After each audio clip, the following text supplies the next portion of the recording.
What's going on, y'all? It's your boy Russell the Fourth. Hey everybody, it's me, Brandy. And welcome to another episode of What They Never Told Us podcast.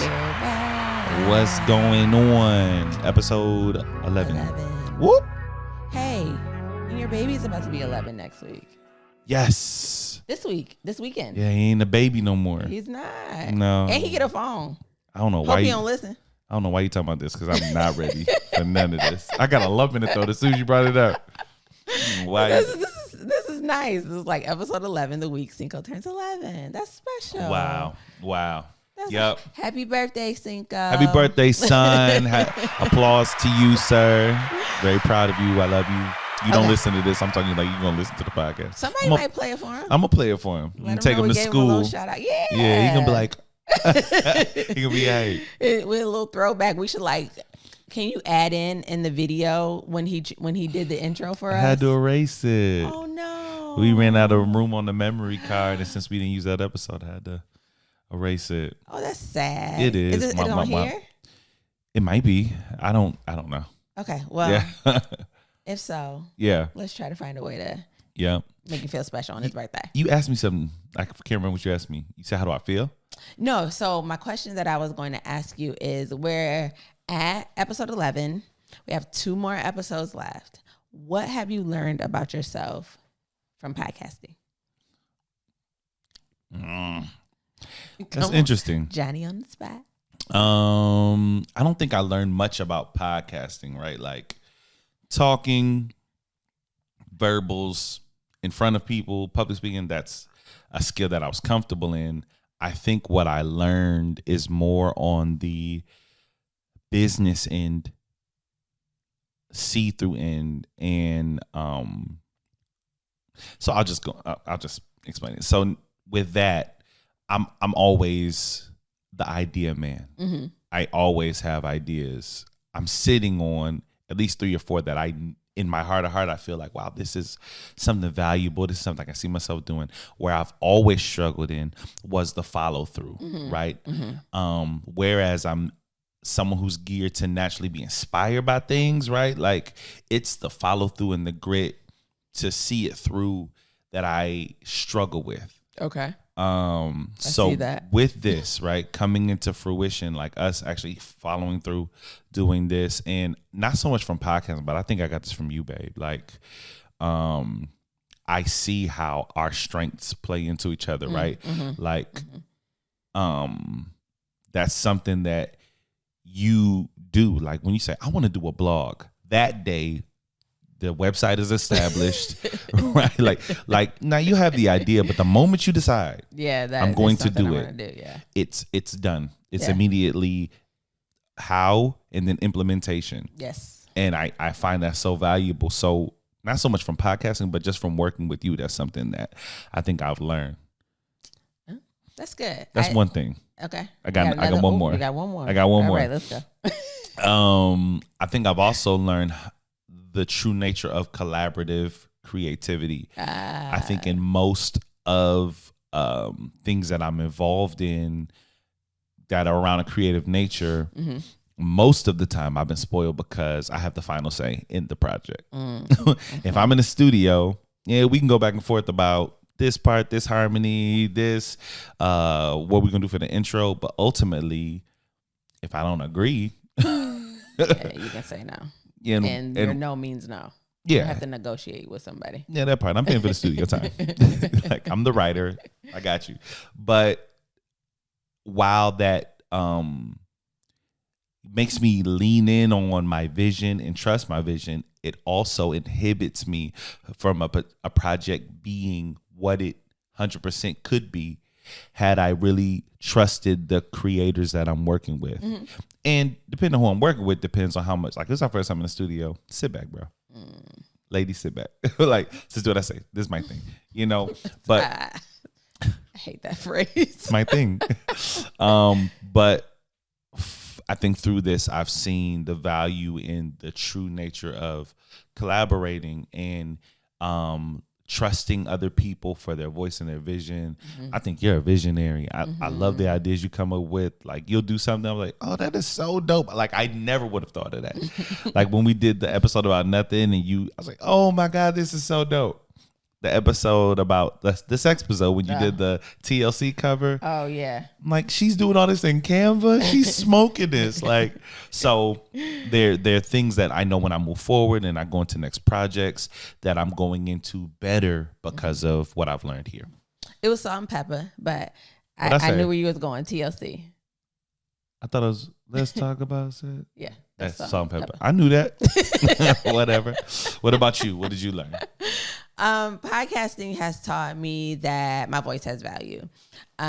So for me, I think that I've always done that negative self-talk that I speak about sometimes on myself. Like, nobody wants to hear what you have to say. Like, so in that aspect, I think I've grown in just knowing that, people do want to hear what I have to say. And God has given me, a unique perspective that I don't think a lot of people in the world have, or at least choose to speak about. So I definitely think that, and it has taught me how to trust people. So like, I think that for me, being the type of person that's like, I know how to get it done. Like, this helps us, but for me, it has inhibited that collaborative effort as well. So I've had to open myself up to trust you in different areas than just like be my boyfriend and treat me nice. You know what I'm saying? Now I have to trust you in business. I have to trust you with a vision that's being put out to the world. Yeah.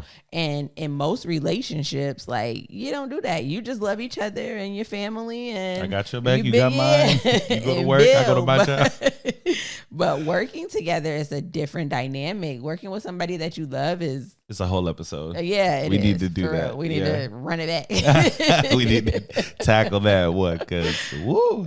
So we'll do that. Maybe that'll be episode 12. Just talking about what that is like, because it is. I think if somebody is looking at us and like, yo, we could do something like that with their significant other, like, I would like to let them know there are some warning signs, some stuff to really lean in on. Yeah. And then just how to really play on your relationship dynamics and your strengths in those areas. Because I think we recognized what our strengths and weaknesses were for sure going into this, but we didn't know how to manage them, work around them. And I think it also could serve too, because I think aside from just working together where you're literally working, I think most couples want to build together, right? And not necessarily meaning that they work at the same place or they own a business, because of course that's not everybody's calling. But I think every couple wants to progress towards something. Yes. Whether it's a healthy family, whether it's philanthropy, buying a house, whether it's doing things in your community, all of that in its nature is collaborative. Yeah. Right. So we definitely I think we just decided, and that helps because we've been struggling. Speaking of working together and what the next episode is going to be, we have been struggling to come up with topics. Yeah. It's been, again, I don't think we can come up with topics. We know we got a whole list to talk about. It's just like settling on one and finding one that will relate to the people that we're talking to. Because me and Russell can sit and talk to each other about anything, like literally. Yeah. TV shows turn into arguments. Like, we can talk about anything at any time, but it's a couple factors. Yeah, right. It is. It's not just talking, right? Like, we want to talk, but we also want listeners to be engaged. And we also want to speak about something that we can come into and lean into from some perspective of understanding. Yeah. And when we're talking about it, we sound like at least we have a valuable perspective. Like, I don't want to say stuff that's kind of like, duh. And because there's some stuff that I think we know we want to talk about, but it's like, we don't know enough. The sex episode, like, it wasn't that we felt like we couldn't have the conversation. I think the reason why it took so long to do is because, we can talk about sex, but what about sex? Right. What aspect of sex, and how does our perspective connect with a larger audience? It's so much that goes into this. It's really not just talking. It's a lot of people talking about sex, and they just talking about doing it. Like, one of the topics. So Russell put out on social media last night that we were having a little rough time talking about it, and people came up and suggested different topics. And one of the topics was, what did he say? Which one? Jazz. Why are you even bringing that? Because it's important right now. Jazz said, I want to get his wording right. I don't even want to say this. I want to get his wording right. I'm gonna just put it so you can say it. Yeah. Oh, he said vaginal versus anal. Like, this is why you don't want to open up to me? No, I feel like there are people who can talk in depth about that. I ain't got no experience with the other one, the anal part. Don't listen to Jazz. Jazz will take any opportunity. Jazz is my engineer. I've worked with him for years, and Jazz will take any opportunity to talk nasty. But in my opinion, there are people that conversation may be very valuable to. Yeah, for sure. It's just an example of like, we want to make sure that we're adding to the conversation. We're not just talking about it just to talk. Like, that's for us time, or maybe we're kicking it with another couple or something. But just getting here on this platform and just talking just to talk is not something that we want to do. We are not just trying to be heard just to be heard. 100%. We want to be effective. We want to be revelatory for people. We want everybody who listens to this to walk away like, that was something I didn't know. So when it comes to vaginal versus anal, I ain't got no more to add to that. Besides, I'm not doing that. I got you. Aside from that one, there was a lot of dope ideas. There was. And even while we were sitting here talking, like when I went back to the timeline, there's been 5 extra questions that were really good. Oh, wow. All from the same person. Oh. She got stuff she want to know. Yeah, she want to know. And they were more so not so much topics as much as it is just asking us about stuff. So maybe we can tackle that and go into our subject for today, which we have not disclosed yet. We ain't told y'all yet. But Khadijah asks, what is dating as a single parent like?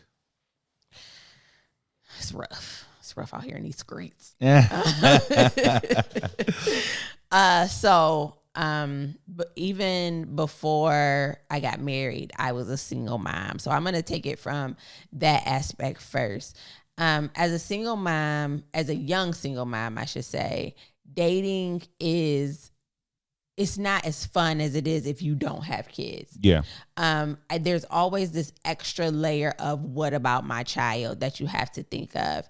And for me, it corrupted the way that my mind worked in relation to choosing a partner, because I felt like I almost had to just accept what was coming my way. Like, I didn't have an option to be choosy, to be picky with who I was dating because I had a child. So it was like, are you willing to accept my child? Yeah, you know what I'm saying? I'd be a little stepdaddy.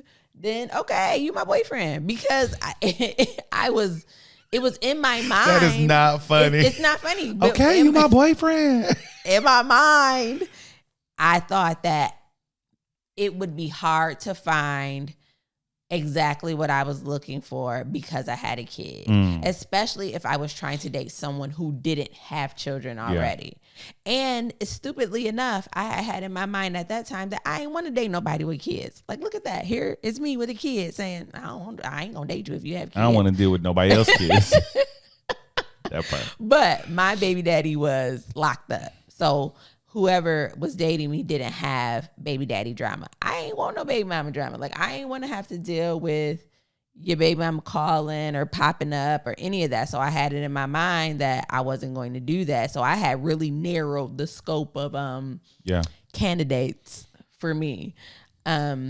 So it was not only that, it was also being very protective of your child. Like, I didn't have a lot of boyfriends who came around my son in the beginning. I used to wait a long time, but I think I think that backfired on me because by the time I did, like, I had a solid relationship with them. They had no relationship with my son, and you know my son, he been the same since he was 2. Like, he's had that headstrong personality. If I don't know you, I don't like you. So it was like, here I am, madly, truly, deeply in love. But in retrospect, these are people you didn't end up with any of these people. So it's probably good that they didn't build these bonds. And then, he's not coming around anymore, son. Sorry. God blocked. Yeah, for sure. Good. I think it works out. And I think so. My experience dating as a single parent is a lot more. I don't know. I don't have as much experience, right? Yeah. So when I did begin dating, number one, I had just separated from my wife, and we hadn't gotten a divorce. I was out here being messy. So I wasn't bringing anybody around my kids because I didn't even know how to navigate that space of divorce. I had never seen it. Also, we've talked about in length about my issues with just having difficult conversations and ending things. So needless to say, when I was dating people, it wasn't even a thought process of, okay, let me bring you around my kids, right? Yeah. It was something completely separate. And also, I didn't date anybody who had kids. So that's another thing that was difficult because you just don't understand, right? Like, You trying to tell me nothing about my kids? You ain't even got none. You want to start an argument? I need to, first of all, you calm down. You ain't even got no younger siblings. Like, what do you, but also like from the aspect of, I only have these days that I can go on a date. I know you're used to just laying up under the person you're seeing, but these are my days. Yeah. I drop them off at school these days. I work 2 jobs. I do this. These are my days I have. And it's only every other week because the next week after that, I got them the whole, you know what I mean? So it's difficult to navigate. But I think one thing as parents that always needs to be priority is the children. Yeah. Right? Like there's so many parents who unknowingly or mistakenly like prioritize a new relationship over their kids. Yeah. And that's just never the goal. I love the fact that we were really intentional about when we introduced one another to our children, you know, when we introduced our children to each other. Like we made sure that this is what we want and we were securing that before we brought the kids into it. Yeah, I think it was very purposeful. And I think when we did it, although they didn't meet, like physically stand in each other's presence, they knew what was happening. Like I remember Russell's kids coming upstairs and we were on FaceTime like, who you talking to, Brandy? And I had never even met them face to face, but they had already been introduced to the idea of me. So I think that those things are important before they actually meet, that they're seeing, okay, mommy or daddy is spending time with someone. There's somebody in my life, like you are having an intentional conversation with your child. It's not just when I'm with you and my child don't exist. And when I'm with my child, you don't exist. Because I think that's a setup for failure. That's good. So again, I think we got a lot of great topics. Can I do one more? This one is good, and it'll be quick. This it'll is be quick. Be the whole episode. No, this will be quick. This is our show. It can be as long as we want it to be. But it's not the topic of this discussion today. I know, but this is so good, and it'll be quick. It says, discuss your first impression of each other and whether it was accurate. And I think this is interesting. It's not fair. I think it's interesting because we have 2 different first impressions, right? We have when we first met back in middle school versus when we met as adults. And is it accurate? Fair, though. Why is it not fair? Okay, I got a way that it can segue into our topic. So you go first. No, I got a segue. I already had a segue. Nope. I been had my segue. Nope. You want to talk about another topic? There you go. All right, that's the compromise. Yes. All right. So my first impression of Brandy was she was a bully. And he's talking about in middle school. Middle school. This is 1990 and kind of now. I'm joking. You tried it. This is back then, 1997 and 98, somewhere around in there. But she was a bully. She picked on me all the time in 7th hour. I'm going to do this. I put this shirt up because I don't care. Yeah, see, she was a bully. She used to tease me, pick on me, and I had my Steven to Stefan transformation chamber moment between 7th grade and 8th grade. And then when I came back, she was looking at me different, interacting with me differently. And then one day she walked up on me and was like, "You my boyfriend." She didn't ask me. She told me. Y'all hear the previous conversation, I realized that I have a problem. I just need to tell people that they're my boyfriend, but then they all seem to listen. So. Ma'am, fall back. Look, it's my story. It's my story. But my first impression of her that she was a bully. A beautiful bully. And look at you trying to I'm sorry. Tell your story. But she's always been assertive, always been headstrong. Facts. Strong, stubborn as a mule. Facts. But with all of that, right, aside from my first impression, what I found was, and I didn't find this out then, but she's sensitive, you know what I mean? And I think, right, we associate sensitivity with a certain expression, like, you're sensitive, you cry, you do this. It's not like that with her. She has armor on for a reason. And I think as I've gotten to know her, that my first impression has not changed because she is assertive. She is a strong woman, a strong Black woman.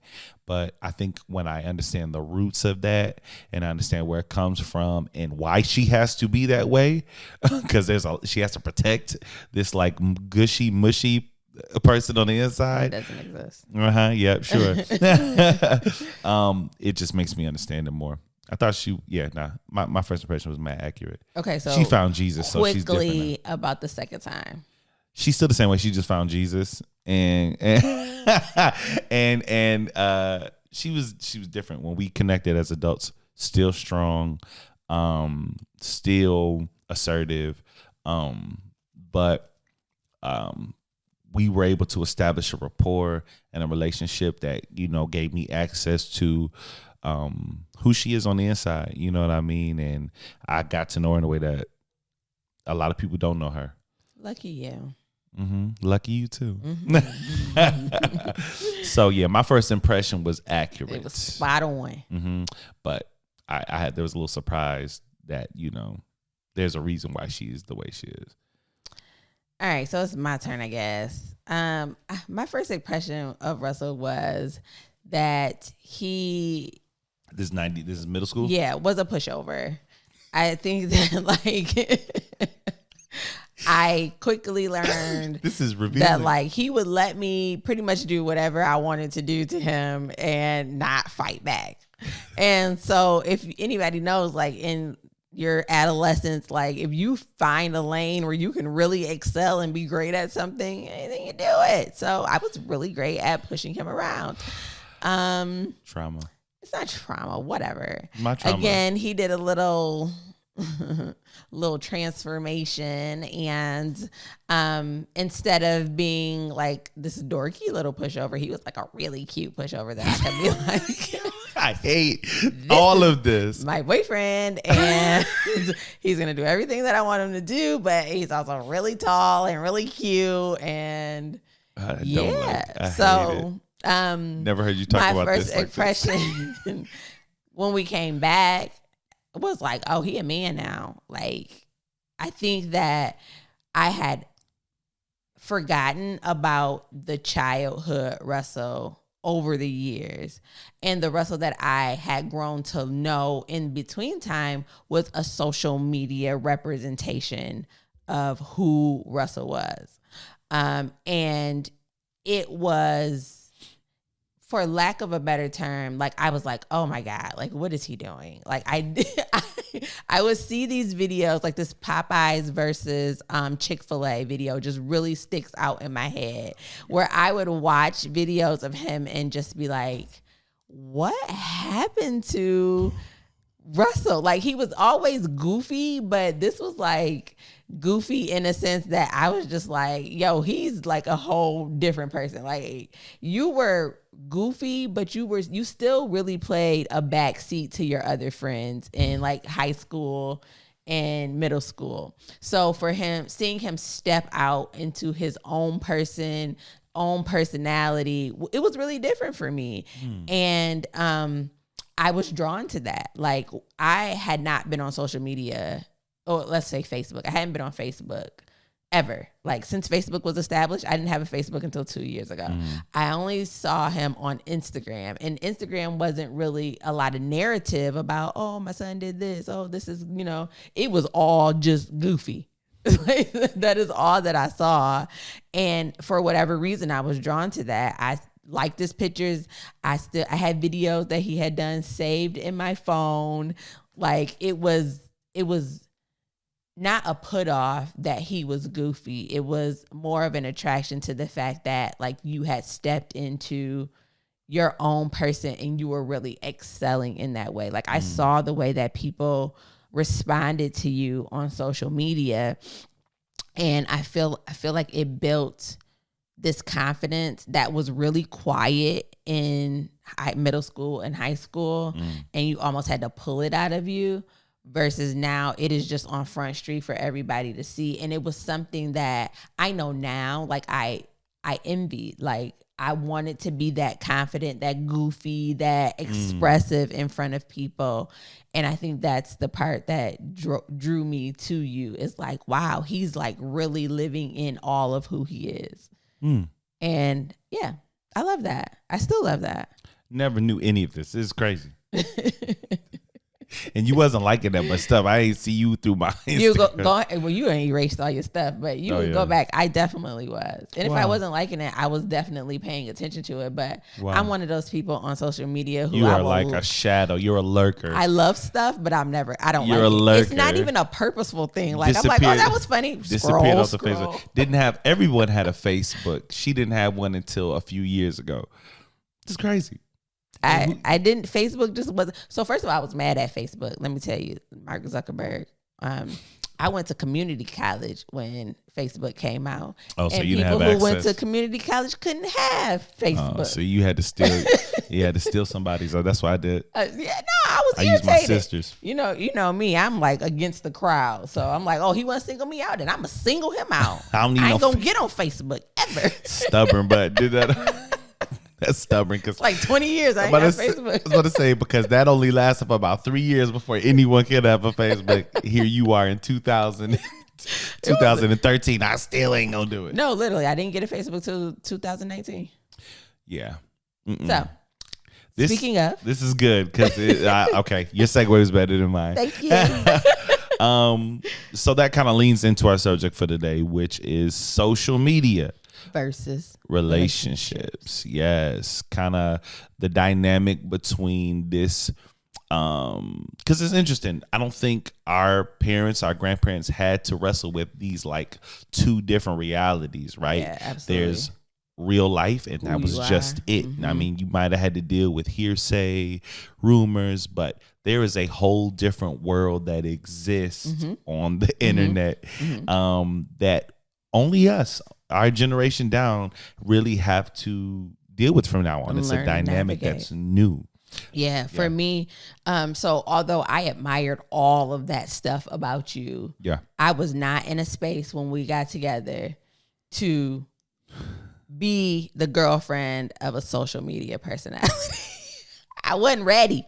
I really calmed down though. Like when we started a relationship, I wasn't really doing videos like that. I think you did, but and don't take this as a negative term, the pressure to be a part of that, like, was like, babe, let's make a video. Hey, babe, let's do a TikTok. Hey, babe, I was like, yo, I don't do this. Like, I post a prayer. I might tell a funny story about my kids, and then I keep it moving. Like, posting a video, doing a TikTok, trying food. It was all like, I definitely had to take a step back at one point, and I know when it started.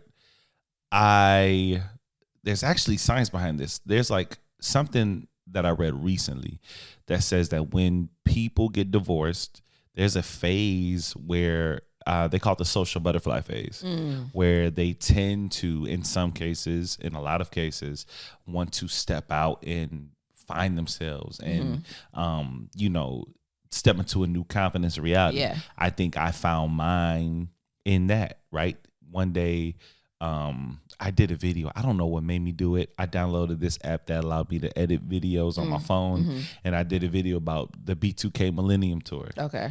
And I woke up and and my phone was jumping. I had like over 60 notifications on Facebook, had like 8,000 views. I was like, what is this? And instantly I was like, wow, this is like me just being me, and people like it. People responded to it. And then it made me think, like, was there a lane here for this? Like, for me to just be me? And I immediately dove into that. I had a schedule. I'm going to do a video every day of the week. Monday, Tuesday, Wednesday, Thursday, Friday. I take Saturdays and Sundays off. And I had a little dry erase board. I was charting the success of what type of video and this and that. And yeah, I think it was me trying to find myself. I've always been a clown. I've always been a class clown. I've always been wired to entertain people, but that was never part of my image on social media. Yeah. So why was it pressure though? It was pressure because I didn't feel like I was that person to be and this is again not a negative, but to put on for people, like that has never been a part of my personality. I don't ever want to do anything just for likes, just for 100%. People to respond to it. And so knowing that you had really found yourself and excelled in that space made me feel like at some point I'm gonna have to let people in. Yeah, and I'm gonna have to join the cog. I'm gonna have to jump in and be a part of the Russell show. How's it been so far? In the beginning, I told you, it was a little rough. Now, obviously, I think what it has helped me do is find my own space to excel and see how social media cannot be a deterrent. It can be a really good way of promoting something more than yourself. Like, I think that even though your videos were about you and they were funny, I see comments where people were like, I needed this laugh today. I was having a horrible day. Like, I saw the effectiveness go along with that, where at first it was just funny videos. Russell's being silly on the internet, and I don't want to do that. But I saw whether you were doing it intentionally or not, people responding in a way that I was like, oh, this is helpful to people. Yeah. And for me, that's the driving force. Yeah. Like, I want to make you laugh and if, whatever, but. I remember this being a little, this might be dramatic, and forgive me, this is only because I can't find the word, a little contentious. Oh, yeah, for sure. In the beginning, because it was something that I just got used to doing, and it was just kind of a part of my world. Yeah. And if I felt something was funny, my first instinct is share. Let's put it on social media. Share, and you're like, even with the lives when we started this, it was like us having a conversation and you being like, well, let's take it to Facebook. And I'm like, bro, like, we're talking. Like, this is date night. This is the only Tuesday that we're going to be able to spend time with each other. And, like, I don't want to invite other people into that. So if we're just talking about the dynamic of how to balance social media in our relationship, for me, I had to find where I fit into all of this. Like, because I never wanted you to stop doing what you were doing. For sure. But I just knew that I didn't want to do that. Yeah. So I think this is great. What we do, finding the lane for the lives is great. You can still put on your mama's wigs and make videos, and I'll laugh and criticize you in the comments and keep it moving. I really, and I will suppress my desire to I told you so. I won't do that. Whatever. But I immediately, like, when we first began knowing each other, one thing that surprised me is how funny you were. And crazy. I'm not crazy. You are hilarious. I am unique. I am a unicorn. You're hilarious. Whatever you want to call it. You're weird. In all the dope ways. But I immediately saw the value in it. Like, when we're talking, I saw how it could be bigger than just us. Like, when we're having conversations about relationships in my living room and we're hitting points, and I'm like, this is bigger than just between you and I. Yeah. Like, people need to hear this. There are times we're talking and I will go live because I think part of my wiring is to, like, share and put out and to kind of broadcast for whatever reason. And your voice was so valuable to me. You know what I mean? Like what God did with me in that season, it was instantaneous. Who I was 2 weeks before I met you was a completely different person. Yeah. And that was so valuable. And I immediately was like, oh, this is a thing. Clearly you didn't know that. I didn't. You didn't believe that. And that's where the contention came in, because I was trying to push you to a place that you weren't ready to step into yet. Yeah. I thank God that we finally got there. But I think that this is an example of how people in general, right?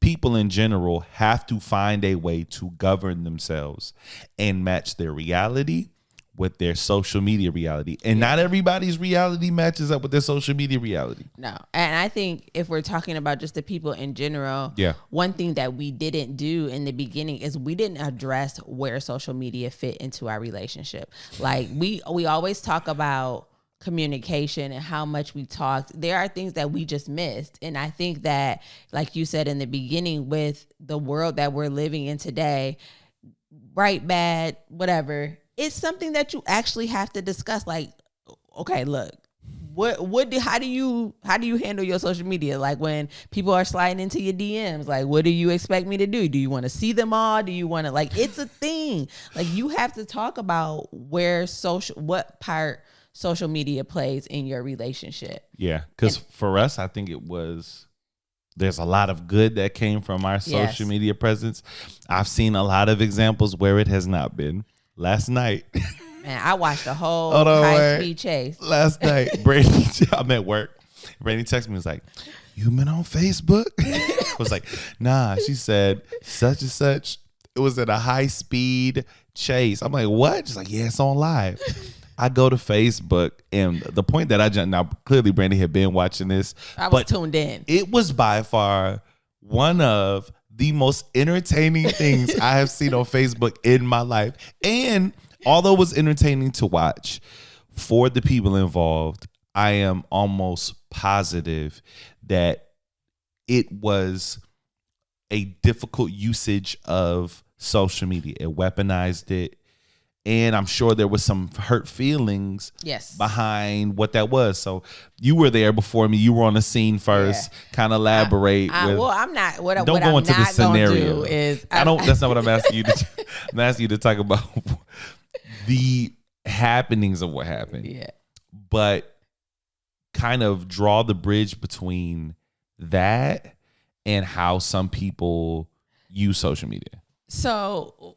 I'll tell it. In the instance of the very entertaining scenario that happened last night, it was twofold, right? It was an example of social media gone bad, but it was also like documentation for if this thing would have went really wrong, this person had some. I really want to talk about it. Some evidence.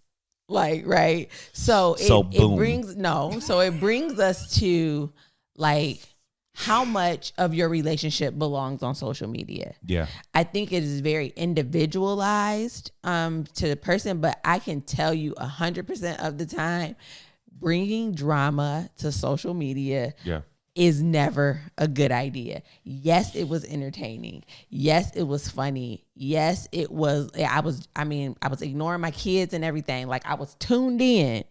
However, glued to the phone. The toxic nature in which, basically, you will always be painted in that light of whatever you portray on social media, especially if people don't really know you and all they get is toxic. Like that almost becomes who you are to people, and it will follow you. Like one thing that I think kids have a trouble balancing right now is that everything that you do on the internet is out there forever for the world to see. It doesn't matter if you post it and it's up for 2 hours and you delete it. Somebody done recorded it. Somebody done screenshot it. Like it lives forever on social media.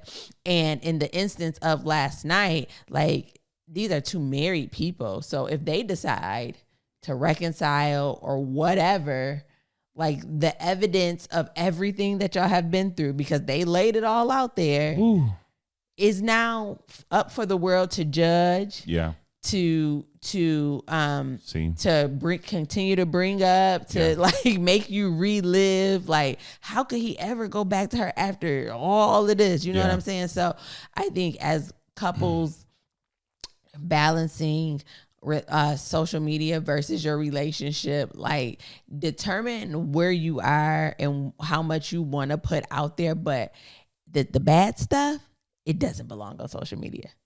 It is entertaining for the people watching, but for your relationship, at all, we should have put that on the list of relationship killers. Oh, 100%, social media, 100% when it's used in the wrong way, because there's an aspect of us when we're hurt.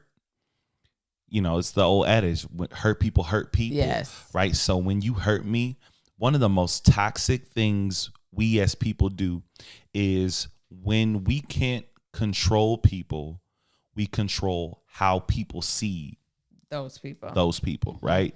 So you hurt me, you left me. So let me control this narrative. Now we're jumping on Facebook. I can't believe I gave this man 10 years of my life and now he want to out here be running around with, and they tagged the girl such and such. B word. It's like, wow. Like, I get that it's coming from a place of hurt. And when we're hurt and we tap into our sensitivity and our feelings, we become irrational, you know, and in that irrationality becomes like, I think you just made up a word. Yep. That happened. in that irrational state, that's where though we enter that space where some hurt and some things can't be taken away. Yeah. Even when you delete the post, it's burned in the brains of people and you're kind of like stuck there. You know what I mean? It's hard to even work around it because now you've taken a situation that was something between us and you've involved all of our loved ones, even people who despise us, who just anyone who has a bird's eye view into our life of what is going on in our personal relationship. And it's one of the worst uses of social media. When I went through my divorce, it was military silence. Well, I wasn't even on social media until mine was final. I was like, nah, you don't get no say in this. I think people were talking and making up rumors and I heard this, I heard that, because you weren't hearing nothing from me. Yeah. It was just pure speculation because clearly I have thoughts, I have perspectives, I have opinions about what I'm going through, right? But they're not for the world. They're not for the world. And not only that, but it didn't serve me in any way to bring people into that aspect of my life. I mean, not even in the relationship sense, but I'm not even going to sit here in front. Like, there haven't been times where I've just been so upset about a scenario in general. It doesn't even have to do with us or any relationship that I was in. And the first thing that I wanted to do was post something about it on Facebook. But then I have to think, like, is this helpful? Yeah. Can I take this back? Like, there are going to be people who have opinions on this and there's nothing that I can do about it. There was a scenario, I mean, just so juvenile. It was funny to me, right? That I posted on social media, but because someone else commented on it and another person that was connected to the situation didn't necessarily like their comment, my comments went up. Like, and I had to delete the post because for me, I don't want to be associated with any of that 100%. via social media. No drama. Like, if my regular personality and my social media personality, if they aren't the same, my social media personality will always be better than what I actually am. Yeah. I don't ever want it to be the opposite. Like, I'm worse on social media than I am in real life. You will always get, I think my social media personality and myself line up very well right now. But if I am posting something on social media, it will always be the best of what I'm going through. 100%. 100%. The most traumatic, traumatic, that's so dramatic, but the scariest day of my life, the day my divorce was final, my ex-wife hit me up and was like, hey, just so you know, I'm going to make a post about this. And I just want you to know, like, it's just kind of part of my healing process. And I said, hey, you know what? It's all good. that's what I said with my mouth, but internally it was like, what? What do you mean? Like, this is remember the phone call. this isn't us. What do you mean you're gonna make a post? That's not what we do, you know. And it wasn't like I was worried because, well, I was worried, but I wasn't necessarily worried about what she was gonna say because our relationship never was contentious. Like, we never argued. It was how other people were going to receive it. Yeah. And also, like, divorce is a painful process, right? Even though we had a long separation, the divorce was still a painful process, and you never know how people are going to react to pain and hurt.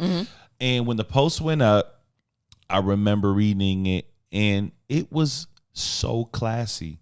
It was so honest, and it was nice. It was her truth. It was her reality. It didn't paint me in a negative light. She told her truth in a way that was reflective and respectful to me, right? And that was the first time I realized, no, there's a way to do that. Like, if you're the type of person who uses social media in a way that is almost documentation of your life, or right? Therapeutic, sharing outward about something you're feeling inward, right? Which there is a therapeutic aspect to that. There's a way to do it in a way that it doesn't hurt other people. And that was the first time I saw that. And I was really like, wow, you know what?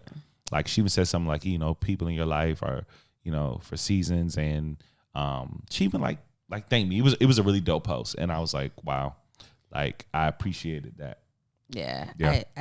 I honestly believe that for every negative thing that social media brings to the world, and especially relationships, there are 10 positives. So, for instance, the declaration that you made of just like, you know, this is where I'm at right now, and I'm going to live out loud. I'm going to love out loud, you know, to me shows people that it's possible to share what you're going through in positive or negative in a way that inspires somebody else. And I believe that I wasn't in the college dorm room when Mark and all of his friends were coming up with the idea of Facebook, but that didn't know who you're talking about. Who's Mark?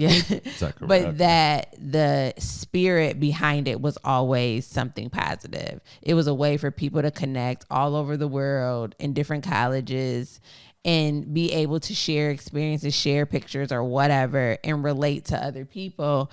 And somehow in this twisted world, it has become a lot more than that. But at the core, I think social media does serve a great purpose in the world that we live in today. We have been able to reach people that I don't think otherwise either of us would have ever connected with or spoke to. And it's all because we share on social media. Even when we post the lovey-dovey pictures, it's like, oh, I can't wait for that. I wish I could find somebody like that, you know? And then it gives us the opportunity to pour into people. Like, it ain't too late for you. You can. Like, there's a lot of positives. It's just that negative.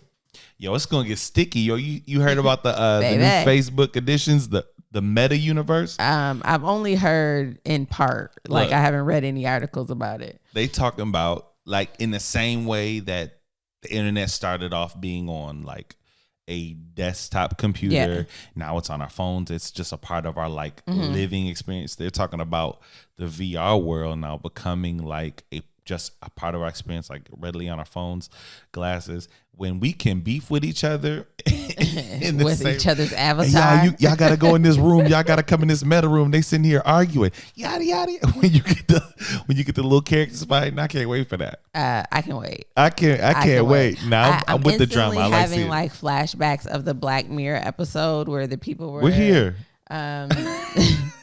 We're lost in the virtual reality world, and they were just like having sex with each other. Oh no! The worst episode. It just feels wrong. But again, technology is ever evolving. The future's here, and the things that we are going to experience, these little tiffs and things that happen on social media is just more interactive. It's just the tip of the iceberg. There's a whole lot of stuff brewing underneath the surface that we have no idea what's coming. I think that just knowing where social media fits in your relationship will save you so much trouble. But I also want to say that, like, as much as we put out on social media, I think there are still people out there who try it. Like, try what? Try our relationship. Try our specifically? No, I'm talking about people in general. Us too, though. I've had men in my inbox. What? After there's no secret. Everybody who put their name out there. Don't do that. Say their name. Everybody who follows us on social media, either you or just me, know that we're in a relationship. We post each other way more than it should be necessary for one relationship. Let the world know. But people still try it. What I tell you about coming on this podcast saying stuff we ain't said? I'm just saying there's no respect on social media for your relationship, so you have to be very. We're glazing over. We're swerving over back. Who is in your inbox? The train is moving. Who is in your inbox? But no, for real, fight. Like, there's no respect for relationships via social media, and I think that in the grand scheme of how you manage things like that also has to be a thing. Like, how do you manage outside influence on your relationship that comes via social media? There have been times where even on just podcast stuff that we've posted, people have come with very much negativity.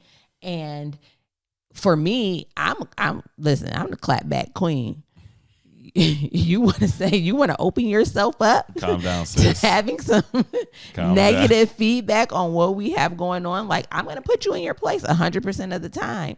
And I think because you're not necessarily as rah-rah as I am, like, hearing your perspective, like, we don't have to address that. Like, it doesn't have to be, or maybe you respond before I even get a chance to, that balance really works out. But people can get disrespectful on social media. Yeah, I think any tool is going to succumb to the human that is using the tool, right? Like a gun in one person's hand can be protection, right? In another person's hand, it is destruction, right? So it's like any tool. Yeah.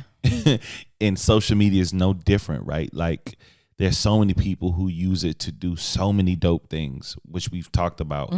But the end all be all is the state of us individually as humans, right? We can't address social media and how to govern ourselves if we're not addressing how to just govern ourselves, period.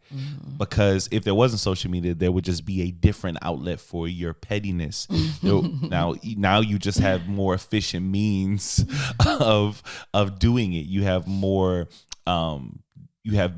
effective ways of being a lesser quality human being, had it not been for Mark Zuckerberg's blue app. And people get off on that. Like, 100%. even if it's not who you are, as a person, like, it's who you can be on social media. Oh, yeah. And there are people alternate realities. Yeah, there are people who purposely will, like you said, troll other people on social media just to get a rise or just to get a like from somebody else, who say very negative, very malicious things just so that people will like them. And I never understood that. Like, I don't understand how people you've never met getting their approval can affect the way that you govern yourself on an app. Like, Twitter fingers, the internet thugs, like, just the secret racist.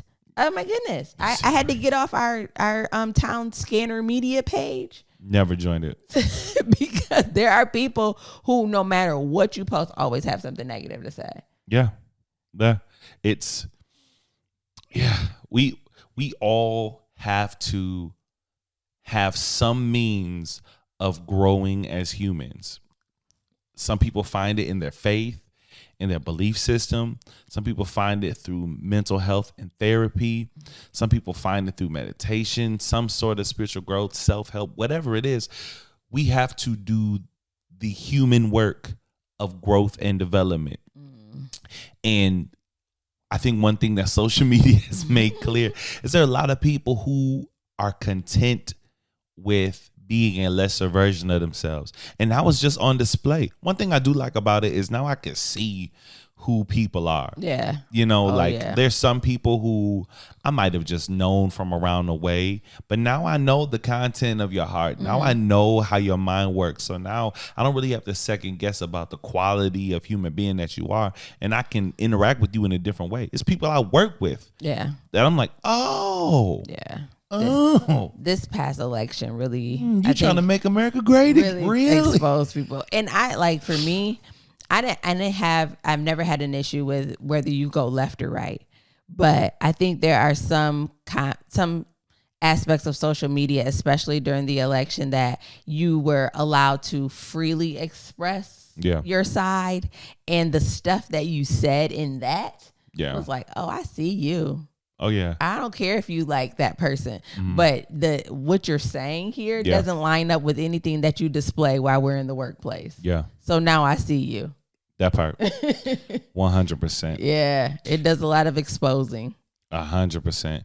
And I'm hoping that all of us just have an opportunity to have the best parts of ourselves be on display for the world to see, right? Now, that's not to say that, you won't have moments where you might be caught up in a back and forth, where you might be the victim of somebody putting their perspective, their thoughts about you on social media.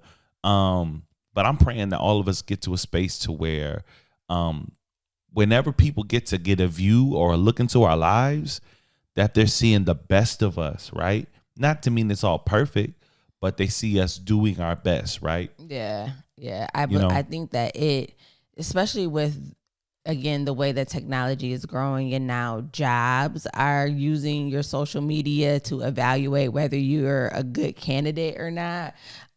First thing I do is run to their social media. First thing I do, since I've been involved in the hiring process and I've been doing the interviews, as soon as I see that resume, I'm on Facebook. Oh.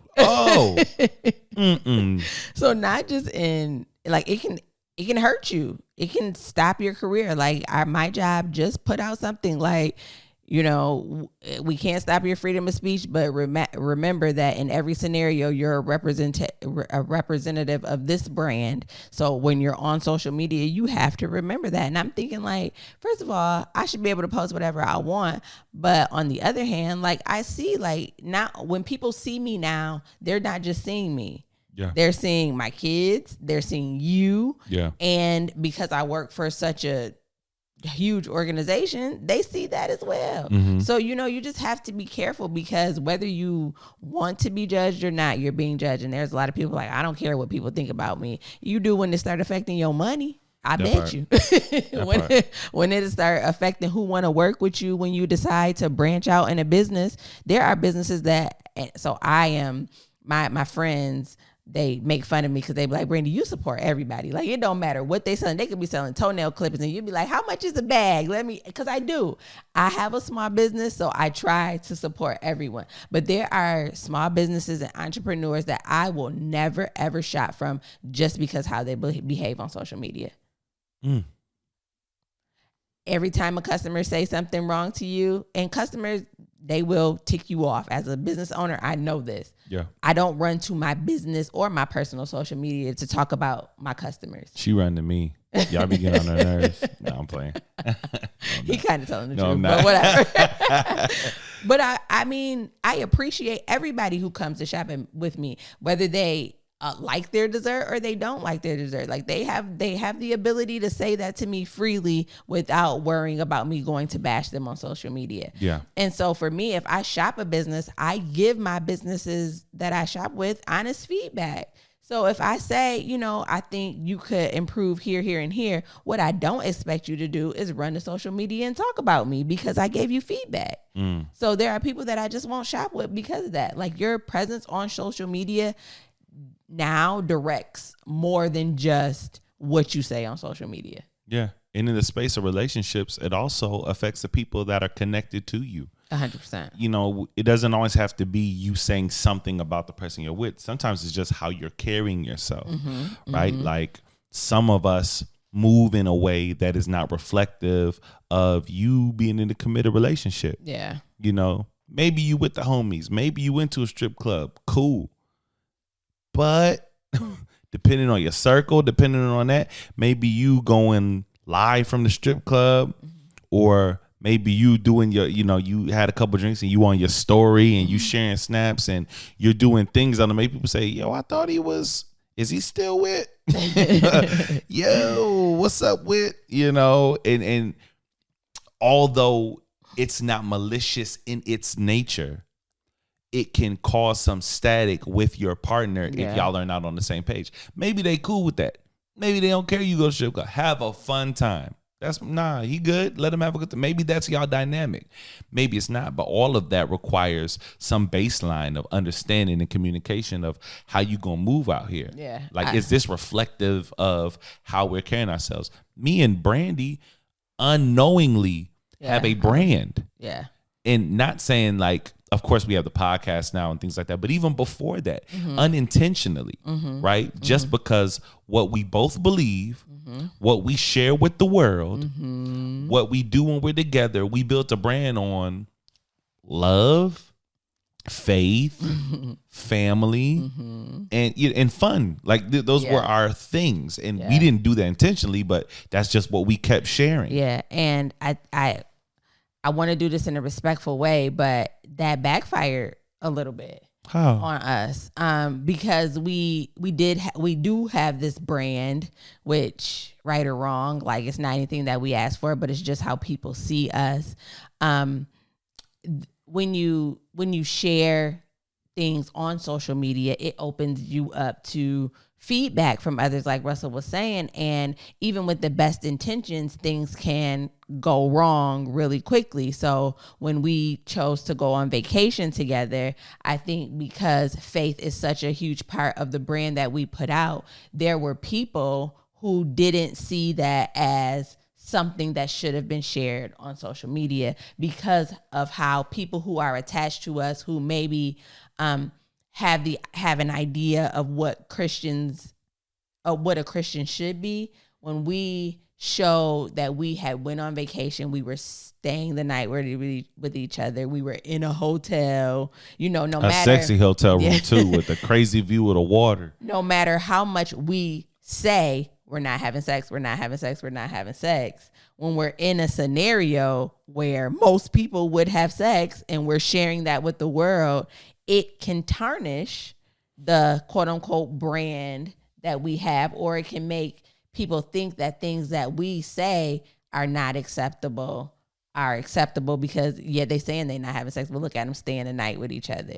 So I think that when you're managing social media, first, when it comes to your relationship, you have to be really solid on where you are. So for me, I shared a post straight from my heart as a dedication to the man that I love, but people saw that and missed all of that. I'm not say missed, but saw more than what I was trying to say. They were reading a lot into just the environment versus the spirit of the post. Yeah. And it does go as a representation of, it's bigger than us. You know what I'm saying? And just because we know our intent in a situation, the world may not perceive it in that way. And for me, I learned a lesson that, like, I love sharing things on social media, but everything ain't for social media. And that is something that I don't think I swallowed very easily. When the feedback came to us, I was ready to be like, nah. But I had to understand, one, the spirit behind it, and two, that I don't ever want to be a stepping stone or a slip, a point of, I don't know what the word is I'm looking for, a point of loss of faith or loss of whatever for anybody else. I always want to be an example of, this is how you do it in the right way. And when I don't get it right, I have to be, big enough to admit that, okay, I could have done that better. And I think so for me, I've learned a lot about what is appropriate and what isn't appropriate for social media. But more importantly, I learned more about myself in the fact that, like, I still got places to grow. And when it comes to, hearing feedback after I put something out there for the world to have feedback on. Yeah. Nah, you don't got nothing to say. Nah, yeah. I don't want to step on your point, because I think the overall message of what you're saying is just being intentional and clear on what you put on social media. Yeah. And I don't want to step on that about going into the specifics about that post. Because ultimately, I think the overall feedback was a lot of people like, that's really dope. That's amazing. Yeah, absolutely. And I think that feedback came from a very specific outlook on it, like Christians, older Christians, right? Like, so I think, like, I don't want to step on that, but yeah. Yeah, but I mean, I guess the point of me bringing that up was more of when you put things out there on social media, you're opening yourself up to feedback, and how you handle that feedback is what's important. Because you put it out there on the internet, you can't then be like, I don't care what nobody thinks. Well, then why'd you post it on social media? Yeah. You know what I'm saying? For me, that's where I came. Once the opposition came with that post, my initial stance was, I don't care what y'all think. Like, I love this man and I want to share that, but I think beyond that was, there's another side of it that you didn't see. Like, oh, I didn't see that. And when you put stuff out there, you have to know that it's going to be received in a good way. But there are also people who are going to receive it in a negative way. And you have to be able to, one, govern yourself to handle that, and be able to see another side of your intent. Because although I put that out there for the world to see, knowing that some people could have seen that negatively changed the way I felt about putting it out there. Yeah. Okay. Yeah, you just got to be clear on what you're putting out there. Like, there's a lot of videos I did during the time that I was divorced, or that I was separated, that I can tell what state of mind I was in. There was some stuff I was doing because I just wanted to be a light. I wanted to make people laugh. And there was some stuff I did that just kind of reflective of who I am as a man. And some stuff was really funny. I'm like, I want to repost this. But dang, I'm cussing up a storm in this video. I'm cussing my head off, and that's just not reflective of who I am now. Yeah. But I got to be honest with the fact that, man, there was a lot of like young kids who followed me, who looked up to me, that I'm sure were really confused in that time. Like, this post got like 5,000 views and he's funny, but is this Minister Davis? Yeah. Like, and that's the reality where I was at the time. Like, I really just was not living that life. I wasn't a minister in my mind, and to me, my truth, of the moment outweighed, the effect it could have. And that's when I look back and now I'm like, you know what? I wasn't doing that right, Yeah, absolutely. So whatever it is, like, you just have to be intentional about what you're sharing, how you're sharing it. I think me and Brandy both landed on the aspect of, when it comes to us, I think there's a specific call for me and her to kind of what we call love out loud, right? And share the aspects of our relationship that we feel like are valuable to the world, you know what I mean? And that doesn't mean it's always sunshine and rainbows, but even when we do bring up stuff that we're going through, we want to bring it up in a way that is almost a roadmap of how we navigated through it, how we got through it. It's one of the foundational aspects of this podcast, you know? And I think just to couple with that, what I learned is, although we are loving and living out loud, everything is not meant for social media. That part. Period. That part. So we're going to continue sharing. Yes. We're going to continue loving out loud and letting y'all into our world, because that's what we do. And that's kind of our call and our commission on this earth. For you guys, right? It just serves us to know, okay, what we don't say and what we do say on social media, right? Maybe I know some people who are in really happy, loving relationships, and nothing they do is going to make it onto social media. You might get a picture of us at an event like this, but they not on vacation doing stories. You might not even know they on vacation. Yeah, some people don't even know that they're in a relationship. Some people don't even know they're in a relationship. That's how they want it. They happy as all get out, and they don't want to let people in. I do remember when we first started. I remember the first picture I posted of us on Christmas last year. and being like, yo, my birthday. Yeah. It was your birthday? Mm-hmm. I knew it was around that time. It was your birthday. And I was like, oh, because it was a happy birthday post. It's a happy birthday, boo. Circa 97, back like we never left. And it was a bunch of people like, look, happy for y'all. Stay off social media. Cool. Like, it's all cool in the gang, but keep it off social media. Keep people out your business. Yeah. And I did see the value in that because even though there was a lot of people that were happy, it was a lot of people like, what? What did this marriage end? Is she divorced? I thought she was with that boy. What? I thought, I heard. Listen, I have family like, I'm happy for you, but what about your husband? Like, I don't have one of them no more, okay? Like, man. Because prior to this, I didn't have Facebook, but I didn't put it all out there for the world to judge and have feedback on. So that part. Yeah. Whatever works for you in your relationship in regards to social media, stay true to that. And make it clear. Yes. To one another. Don't assume. Make it clear to one another. Like, hey, look, especially in these new relationships, hey, look, like, I'm all for this and this, but I ain't like when you said this or did this or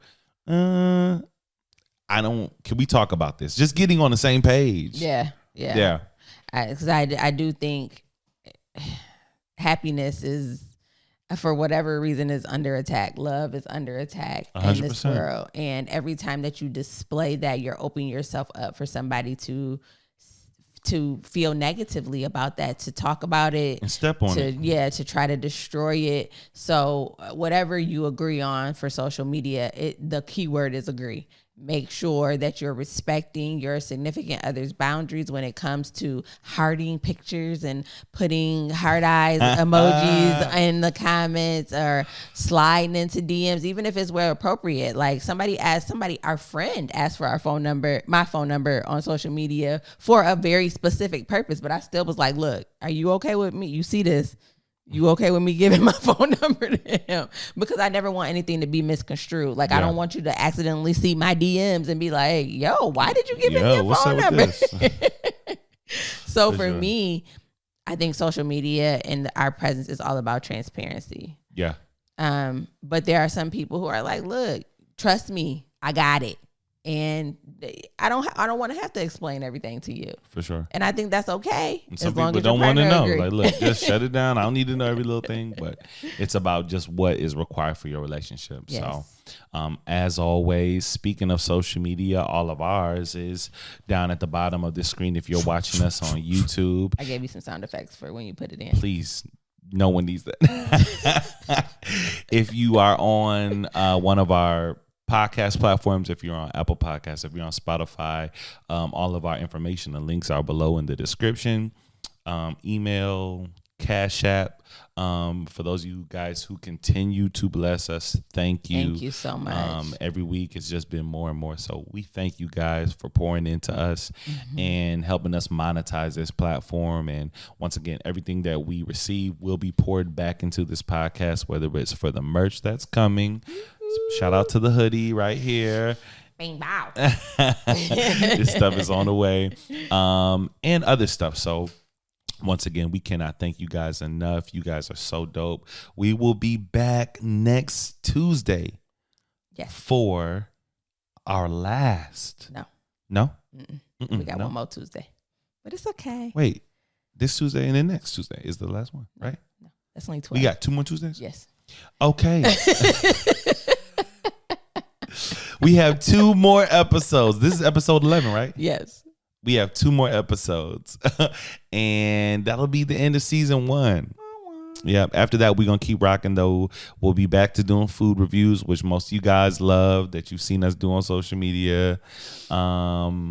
Whatever else we decide to do. It's going to be some dope content. Try to sprinkle in a little bit of the kitties. They've been itching to do something. Be a part of stuff. So we're going to lean in on our YouTube fam. So please share, let people know what we got going on. Tell them to subscribe, like, love, comment, all that good stuff. And review. Review. Or just like the video on YouTube. Like the video on YouTube. Watching it. We got 50 something views That part. and 3 likes. That Even part. if you don't like it, like just say I didn't like it in the comments. That part. Don't do the thumbs down. I learned that you're not supposed to do that. That part. The reviews on Apple Podcasts are huge. So once again, if you are listening via Apple Podcasts, leave us a rating and hit us with a little review. You have no idea what that does for us. And even if you're not listening on Apple Podcasts, if you have an iPhone or an iPad, you can still listen on your favorite streaming platform, but go back to Apple Podcasts and leave a review, because that's the only platform right now where you can leave a review. That part. And you don't even need to download it. It's on your phone. Nope. If you have an iPhone, it's already there. You might have never went to that app before. Go to it today and write a review. Please. And thank you to everybody who after the last episode went and left a review. I think we had 7. Yeah, and y'all wrote some really dope types of stuff. Really good ones. So thank you so much. We can't tell y'all how much we appreciate that. So. 100%. Love y'all. We're moving up the charts in Uganda. Whoop, come on, boo. Get boo. All right. What's that move you keep? This is looking up. I told you. You are crazy. Ancestral. There you go. All right. Listen, we'll be back next week. We'll be back tomorrow for our live recap. And we'll be back next Tuesday with another episode. As always, we love love. And y'all should love too. See y'all next time. Peace out. Peace.